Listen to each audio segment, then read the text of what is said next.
exactly like that bird up there. That's because the picture in the journal is actually a couple years old.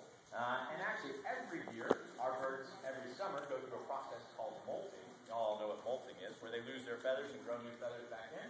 And the older and older that this bird gets, the lighter and lighter you'll see that speckling on her chest getting. Okay, so it's the fact that this picture in your journal is a couple years old. If you look down at it and look at her chest, you notice that it's got lots of brown speckling on it. Well, if you look at her up here this morning, she's got a lot lighter speckling, and that'll continue to dissipate a little bit. Again, the more and more she molts, and the older and older she gets. Now, it's I always like to at least start off with a little bit of a quiz, just so y'all can have a chance to at least take a guess. I want you to raise your hand if you think that that is an eagle. I want you to raise your hand if you think that is a falcon. I want you to raise your hand if you think that is a hawk. I want you to raise your hand if you think that's an owl. Raise your hand if you think that's a vulture. Raise your hand if you're like, I have no idea, that's why I'm in the class.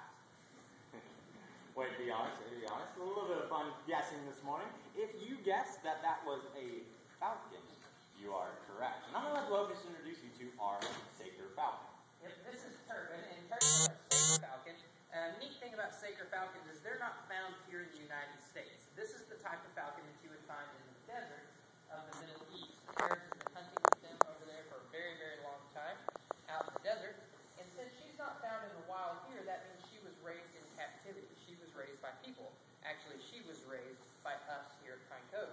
At 18 days old, she was about the size of a fluffy softball. So you can imagine big, white, fluffy softball sitting there. And they put her onto an airplane, and they shipped her down here to us at camp.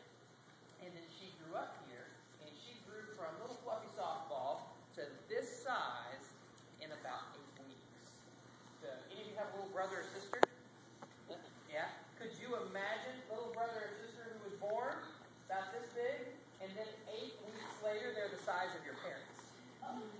That's what happens with these birds. They grow very, very quickly. They've got to grow quickly.